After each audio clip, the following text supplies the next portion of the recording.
많은 비가 오는 중에도 오늘 새벽기도 함께 해주신 우리 성도님들 환영합니다. 우리 찬송가 204장으로 하나님께 영광 돌려드리겠습니다.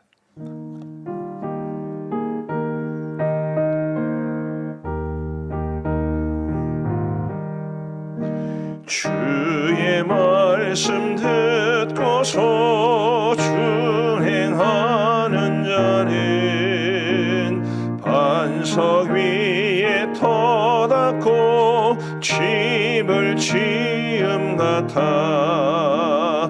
비가 오고 물나며 바람 부딪혀도 반석 위에 세운 집 무너지지 않네.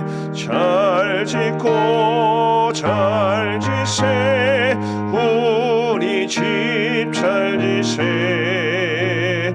만세 반석 위에다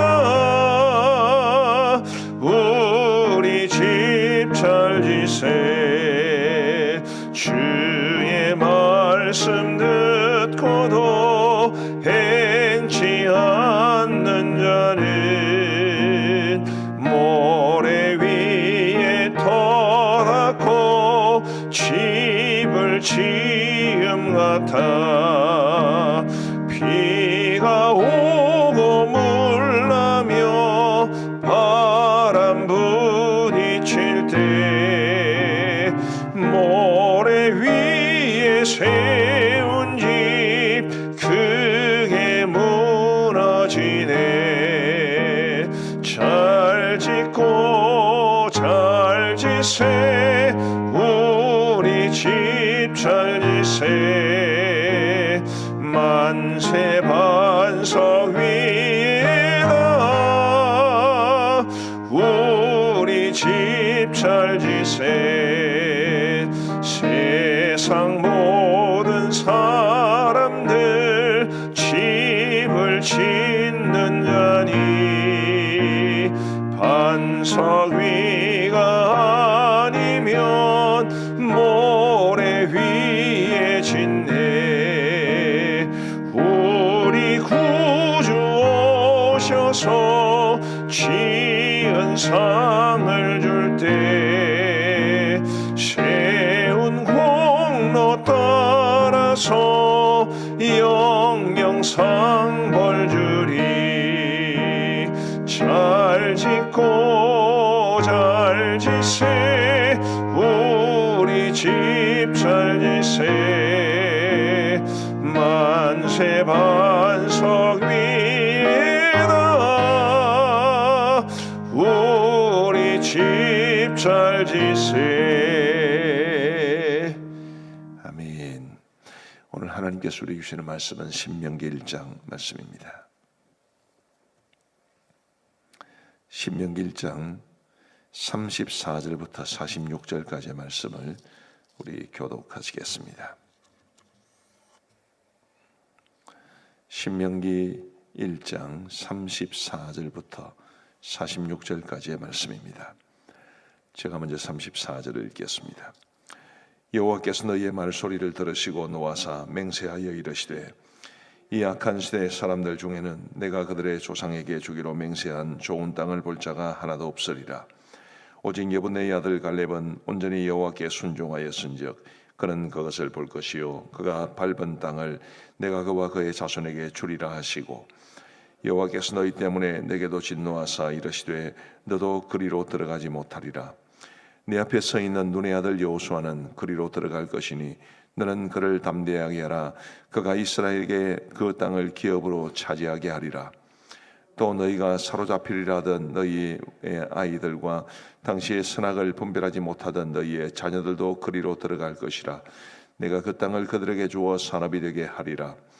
너희는 방향을 돌려 홍해 길을 따라 광야로 들어갈지니라 하시매 너희가 대답하여 내게 이르기를 우리가 여호와께 범죄하여 싸우니 우리 하나님께서 우리에게 명령하신 대로 우리가 올라가서 싸우리이다 하고 너희가 각각 무기를 가지고 경솔히 산지로 올라가려 할 때에 여호와께서 내게 이르시되 너는 그들에게 이르기를 너희는 올라가지 말라 싸우지도 말라 내가 너희 중에 있지 아니하니 너희가 대적에게 패할까 하노라 하시기로 내가 너희에게 말하였으나 너희가 듣지 아니하고 여호와의 명령을 거역하고 거리낌 없이 산지로 올라가매 그 산지에 거주하는 아모리 족속이 너희에게 마주 나와 벌떼같이 너희를 쫓아 세일산에서 쳐서 호르마까지 이른지라 너희가 돌아와 여호와 앞에서 통곡하나 여호와께서 너희의 소리를 듣지 아니하시며 너희에게 귀를 기울이지 아니하셨으므로 같이 읽겠습니다. 너희가 가데스에 여러 날 동안 머물렀나니 곧 너희가 그곳에 머물던 날수대로니라. 아멘. 오늘 본문 말씀은 이렇게 시작을 합니다. 34절과 35절을 보시면 여호와께서 너희의 말소리를 들으시고 노하사 맹세하여 이르시되 이 악한 세대 사람들 중에는 내가 그들의 조상에게 주기로 맹세한 좋은 땅을 볼 자가 하나도 없으리라. 간단하게 되어 있지만 굉장히 비극적인 말씀이죠. 하나님께서 선택하신 이스라엘 백성들, 하나님께서 택한 사람 아브라함의 후손들인 이들이 정작 출애굽은 했지만 가나안 땅에 들어가지 못하고 광야에서 모두 심판을 받아 죽게 된 것을 이렇게 요약해서 말씀해주고 있습니다. 왜 그들은 가나안 땅에 들어가지 못하겠습니까? 왜 그들은 광야에서 죽음을 맞이해야 했나요? 이제 어제 본문이었습니다만 26절부터 28절까지를 한번 보시겠습니다. 제가 읽어드리겠습니다. 그러나 너희가 올라가기를 원하지 아니하고 너희의 하나님 여호와의 명령을 거역하여 장막 중에서 원망하여 이러기를. 그 다음 말씀이 제가 강조하고 싶은 말씀인데요. 여호와께서 우리를 미워하심으로 아모리 족속의 손에 넘겨 멸하시려고 우리를 애굽 땅에서 인도하여 내셨도다.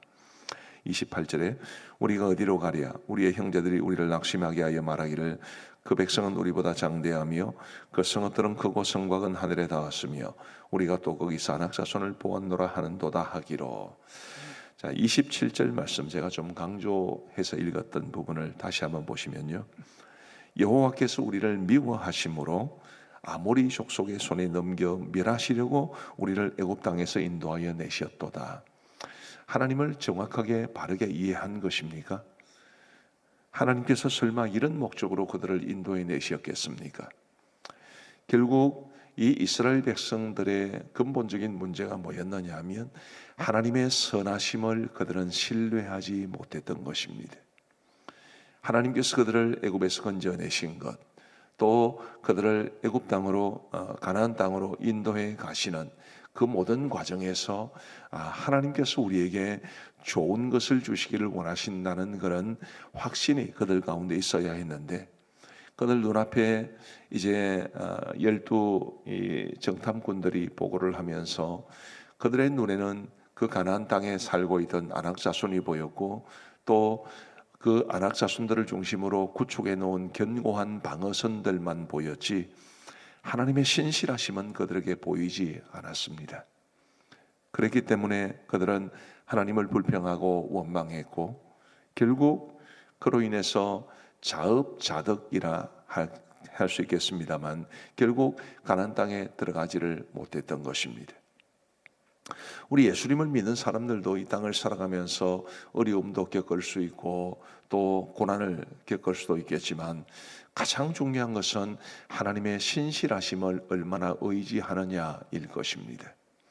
우리 하나님께서 말씀을 주실 때도 설마 우리를 해롭게 하시고 또 우리가 잘못되기를 바라셔서 말씀을 주시는 것은 아니지 않겠습니까?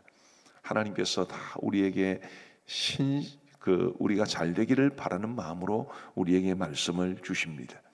그 하나님의 신실하심을 신뢰할 수 있는가? 바로 그것이 믿음에서 가장 중요한 관건이라고 봅니다. 언제 어떤 성도님이 저한테 그런 질문을 하신 적이 있는데요. 목사님은 설교를 하시면서 누군가를 겨냥해서 설교를 하시냐? 그런 이제 재미있는 질문을 받은 적이 있습니다. 제가 누군가를 겨냥해서 설교를 한다. 용어 자체는 그렇게 탐탁지는 않습니다만은 누군가를 고려하면서 설교를 한 적은 많습니다. 뭐 당연히 그렇지 않겠습니까? 예를 들면 기도에 관한 설교를 하면 마땅히 기도해야 되는데 기도하지 않는 분들이 생각이 납니다.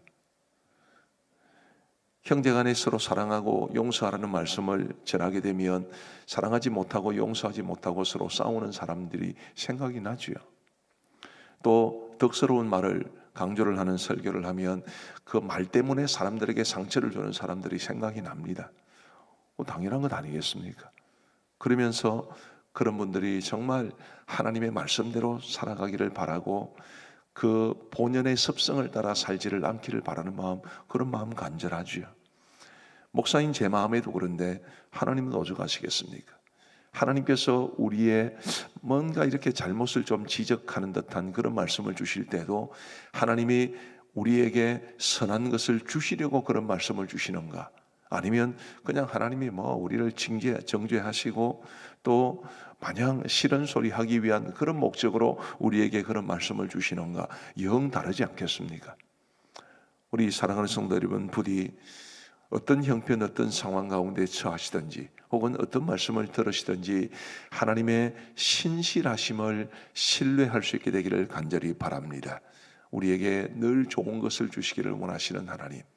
때로는 우리 부모가 자녀들을 징계해도 징계 자체가 목적이 아니라 그 징계를 통해서 자녀들이 바르게 서기를 바라는 마음을 가지듯이 하나님께서 때로 우리에게 말씀을 통해 강하게 책망하시듯 말씀하셔도 결국 그것이 우리를 유익하게 하기 위한 하나님의 뜻이 담겨 있는 줄 알고 저와 여러분들이 우리 하나님의 그 신실하심을 굳게 붙잡고 살아갈 수 있게 되기를 간절히 바랍니다.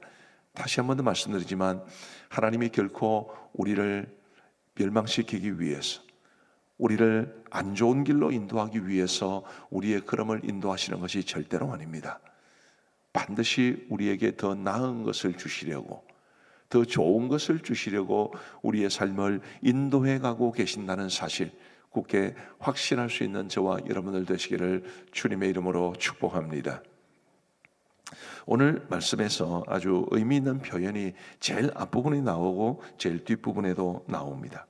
34절 말씀을 한번 보시면 여호와께서 너희의 말소리를 들으시고 34절입니다. 여호와께서 너희의 말소리를 들으시고 그리고 45절 말씀에 보시면 너희가 돌아와 여호와 앞에서 통곡하나 여호와께서 너희의 소리를 듣지 아니하시며 너희에게 귀를 기울이지 아니하셨으므로 오늘 본문의 제일 앞부분에 있는 34절에도 너희의 말소리를 들으시고 라고 나오고 45절에도 너희의 소리를 듣지 아니하시며 그 귀를 기울이지 아니하셨으므로 라는 이런 표현이 있습니다.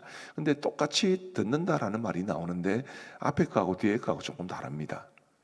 다시 한번 34절을 보시면 여호와께서 너희의 말소리를 들으시고 이 말씀은 기도의 말이 아닙니다. 그들이 일상적으로 나눈 대화입니다. 지금 특별히 12정탐꾼의 보고를 들은 이스라엘 백성들이 웅성웅성하면서 여호수아와 갈렙의 말이 아니라 나머지 10명의 정탐꾼의 보고를 받아들이고 하나님을 원망하고 왜 하나님께서 우리를 이 땅으로 인도해서 들어가지도 못할 저 땅으로 인도해 가시는가? 우리를 광야에서 다 죽게 하시는 것이 아닌가? 이런 그들이 기도가 아닌 그들의 대화 속에서 나눈 말을 하나님이 들으셨다라는 표현입니다. 그런데 45절 말씀에는 이제 기도가 그 속에는 담겨 있습니다. 너희가 돌아와 여호와 앞에서 통곡하나 기도하면서 통곡했다는 것이고 통곡하면서 기도했다는 뜻이겠죠. 여호와께서 너희의 소리를 듣지 아니하시며 너희에게 귀를 기울이지 아니하셨으므로 우리가 평상시 우리의 삶 속에서 믿음의 대화, 하나님을 신뢰하는 그런 대화를 나누지 않고 어렵다고 해서 통곡하며 기도해도 하나님께서 우리의 음성에 귀를 기울이지 아니하실 것임을 말해주는 굉장히 무서운 말씀입니다. 우리 사랑하는 성도 여러분, 제가 첫 번째 주제로 하나님의 신실하심을 신뢰해야 한다고 말씀을 드렸는데 하나님의 신실하심을 신뢰하지 않고 그분을 의심하고 원망하고 그러다가 어렵고 힘든 일이 닥쳤을 때 하나님 앞에 기도하면 하나님께서 그 귀를 기울여 응답해 주실 것인가? 별로 그렇지 않을 것임을 말해주는 것입니다. 우리가 늘 하나님을 신뢰하고 늘 우리의 대화 속에 또 우리의 마음 속에 하나님을 굳게 믿고 신뢰하는 마음이 있고 그런 상황 가운데 또 그런 사람의 하나님 앞에 드리는 기도에 우리 하나님께서 귀를 기울이지 않으시겠습니까?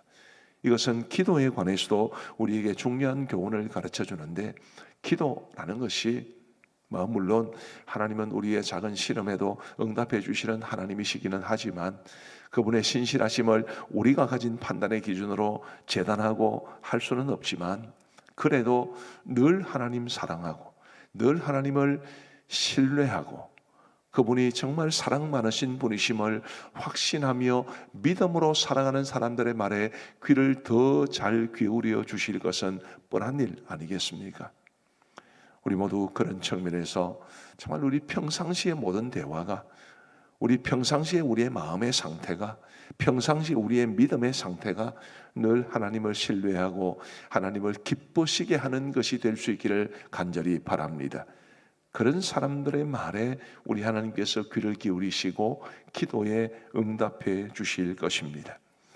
이제 오늘 본문 말씀에는 사실 이렇게 말씀드릴 게 너무 많아서 이제 마지막으로 한 가지만 더 말씀을 드리려고 합니다. 39절 말씀에 보시면 38절부터 읽읍시다. 우리 38절과 39절을 다 함께 읽으시겠습니다. 38절 시작. 내 앞에 서 있는 눈의 아들 여호수아는 그리로 들어갈 것이니 너는 그를 담대하게 하라. 그가 이스라엘에게 그 땅을 기업으로 차지하게 하리라. 또 너희가 사로잡히리라던 너희의 아이들과 당시의 선악을 분별하지 못하던 너희의 자녀들도 그리로 들어갈 것이라. 내가 그 땅을 그들에게 주어 산업이 되게 하리라. 아멘. 아주 쉽게 말씀을 드리면 모세는 들어가지 못하고 여호수아는 들어갑니다. 출애굽 1세대는 들어가지 못했지만 출애굽 2세대들은 들어갑니다. 왜요? 하나님께서 가나안 땅에서 하나님께서 다스리시는 신정국가를 세우실 뜻을 가지셨는데 출애굽 1세대들의 반란과 불신으로 인해서 하나님의 그 뜻이 꺾이지는 않습니다. 하나님은 다음 세대를 세우셔서라도 어쩌면 이들 다음 세대가 아니라 아예 완전히 다른 민족을 세우셔서라도 반드시 하나님이 원하시는 뜻을 이루어 가실 것이기 때문입니다. 아주 노골적으로 이런 식으로 표현할 수 있습니다. 너가 아니라도 된다. 다른 사람을 통해서도 하나님은 얼마든지 일을 이루실 수 있다. 바로 그런 의미로 우리는 이 말씀을 받아들일 수 있습니다. 또 좋은 뜻으로 해석을 하면 하나님께서는 하나님의 뜻을 이루어 가실 때 저분 아니면 안 되겠다 싶은 그런 생각을 가질 만큼 영향력이 있는 사람이 있어도 그 사람 아니더라도 하나님은 얼마든지 다른 사람을 통해서라도 그 선하신 뜻을 이루어 갈 수 있습니다. 뭘 말씀드리고 싶으냐 하면 하나님의 뜻은 사람들의 불신이나 혹은 원망이나 혹은 어떤 한 사람에 의해서 좌지우지되거나 하는 것이 아니라 하나님은 반드시 작정하신 바를 이루어 가십니다. 그렇기 때문에 하나님의 손에 쓰임 받는 게 축복입니다. 부디 저와 여러분들이 이 사실을 꼭 기억하시고 하나님의 쓰임을 받을 수 있는 사람, 하나님에 대해서 이 이스라엘 백성들이 그랬던 것처럼 불신과 원망의 마음을 가짐으로 버림받고 우리가 누렸던 특권을 빼앗기고 다른 사람이 누리는 그런 불행한 일을 우리가 겪지 않고 하나님의 쓰임에 정말 합당한 사람이 되어서 하나님이 우리를 통해서 아름답고 선하신 일들을 이루어 가시는 우리가 그런 은혜와 복을 누리는 복된 하나님의 사람들이 되시기를 우리 주님의 이름으로 축복합니다. 기도하시겠습니다. 하나님 아버지 감사합니다. 어젯밤부터 많은 비가 내리고 있는 중인데 주님, 그런 중에도 우리 귀한 성도님들을 주님의 전으로 인도해 주시고 또 불가피하게 교회에 오지 못하여 지금 영상으로 새벽 예배 들으시는 분들도 있는데, 우리가 이 하루의 가장 이른 시간을 우리 주님 앞에 새벽 제단 쌓으며 드릴 수 있도록 은혜를 베풀어 주신 것을 진심으로 감사합니다. 자비하신 아버지 하나님, 언제나 우리 하나님 앞에 믿음으로 합당하게 살아갈 수 있도록 인도하여 주옵시고, 우리 아버지 하나님께서 우리에게 주시는 말씀을 더 사모하며 하나님 앞에 늘 기도하며 살아갈 수 있는 우리의 삶이 되게 하여 주옵소서. 아버지 하나님, 오늘 여러 가지 귀한 말씀들을 주셨습니다. 무엇보다 주님, 하나님의 신실하심을 신뢰하지 못해 가나안 땅에 들어가지 못하고 광야에서 심판을 받아 멸절당한 출애굽 1세대와 같이 행하지 아니하도록 은혜를 베풀어 주옵소서. 하나님은 신실하신 분이시기 때문에 때로 우리가 고난도 겪을 수도 있고, 또 하나님의 말씀을 들을 때에 다소 불편한 말씀을 들을 때도 있지만, 그래도 하나님께서 우리에게 더 좋은 것을 주시기 위해서 그런 상황에 우리를 처하게 하신다는 것을 늘 기억하게 하여 주옵시고, 어떤 어려움이 있더라도 우리 하나님의 신실하심을 굳게 믿는 믿음을 허락하여 주옵소서. 아버지 하나님, 우리의 대화가 늘 하나님을 기쁘시게 하는 믿음의 대화가 되기를 간절히 원합니다. 아버지 하나님, 때로는 낙심할 수도 있고, 때로는 아무런 소망이 보이지 않는 어려운 상황 가운데 처할 수도 있겠지만, 그래도 그런 상황 속에서도 하나님의 신실하심을 믿고 신뢰하는 사람이 하나님 앞에 드리는 기도에 하나님이 귀를 기울여 주실 줄 믿습니다. 우리가 바로 그런 사람들이 되어서 언제나 믿음의 대화를 나누고 하나님의 신실하심을 마음에 굳게 담고 살아가고, 우리 하나님에 대한 신뢰를 잃지 않는 우리 모두가 되어서 우리의 기도에 대한 응답도 풍성히 받아 누리게 하여 주옵소서. 아버지 하나님이여, 하나님께서는 사람들의 원망이나 혹은 반역에 하나님의 뜻을 이 뜻이 방해받기를 원치 않는 분이시고, 어떠한 방법으로든 그 뜻을 이루어 가시는 분이심을 말씀해 주셨습니다. 자비하신 아버지 하나님이여, 그런 하나님의 능력의 손길, 이 신실하신 손길을 굳게 확신하면서 내가 하나님의 쓰임에 합당하게 이 사용되는 것이 얼마나 큰 은혜인지를 알고 우리 하나님의 쓰임을 받을 수 있는 우리 모두가 되게 하여 주옵소서. 오늘도 새로운 한날을 주시니 감사합니다. 이 하루를 살아가는 동안에도 주님과 동행할 수 있도록 도와주시고, 우리 하나님을 높이며 하나님 앞에 영광을 돌려드리는 우리의 삶이 되게 하여 주옵소서. 하나님 아버지, 우리 성도들 가운데 도움의 손길이 필요한 사람들이 많습니다. 주님이여, 질병으로 고생하시는 분들, 경제적인 어려움을 겪는 분들, 가정의 크고 작은 어려움으로 고통당하시는 분들, 여러 가지 많은 삶의 짐으로 마음의 근심과 걱정이 많으신 분들 등등 많은 분들이 있사온데, 우리 아버지 하나님 도와주셔서 아버지 하나님의 그 신실하심으로 우리 성도들을 지켜주시고, 우리 성도들이 겪는 모든 무거운 짐을 속히 제하여 주셔서 평강 가운데 살아갈 수 있도록 은혜를 베풀어 주옵소서. 아버지 하나님, 남편을 잃고 슬픔을 당한 성도님도 계십니다. 우리 주님이여, 장례가 이제 진행되고 있사온데 주님 불쌍히 여겨 주옵시고, 은혜 가운데 장례가 이루어지게 하실 뿐만 아니라 사랑하는 남편을 잃은 그 마음에 주님께서 위로하여 주옵소서. 우리 아버지 하나님, 오늘 교회 사역 가운데 함께하여 주시기를 간절히 원합니다. 화요 중보 기도회 위에 은혜를 베풀어 주셔서 우리 사랑하는 종들이 주님 앞에 모여 간절히 중보 기도에 힘쓸 때에 우리 주님께서 무엇보다도 그 기도에 응답해 주실 뿐만 아니라 기도하는 성도들이 은혜를 충만히 누리게 하여 주옵소서. 중보 기도를 위해 섬기고 계신 우리 김 목사님과 모든 스태프들을 기억하여 주옵시고, 그 섬김 위에 크신 은혜 베풀어 주옵소서. 아버지 하나님이여, 간절히 원하옵기는 우리 사랑하는 모든 성도들의 이 모든 삶 위에 우리 하나님께서 함께하여 주시사 주님 위해서 살아가고 교회를 위해서 잘 섬길 수 있도록 도와주옵소서. 교회 설립 120주년을 기념하여 우리에게 교회 분립기책의 비전을 허락하여 주시니 감사합니다. 하나님이여, 친히 역사하여 주옵소서. 친히 그 일들을 이루어 주옵소서. 아버지 하나님, 간절히 원하옵기는 우리 가정의 많은 문제들, 우리 교회의 현안들, 이 나라의 문제들, 세계 선교에 관한 모든 것들 다 우리 하나님의 손에 의탁하오니 하나님께서 그 신실하신 뜻 가운데 하나님의 일들을 이루어 주옵소서. 우리는 믿음으로 하나님이 행하시는 일들을 보며 주님의 쓰임에 합당하게 살아갈 수 있도록 인도하여 주옵소서. 이제 우리가 개인적으로 기도하는 시간을 갖고자 합니다. 우리 주님께서 우리의 기도에 귀 기울여 응답해 주시기를 간절히 원하오며 예수님 이름으로 기도하옵나이다. 아멘. 이제 우리 개인적으로 기도하시겠습니다.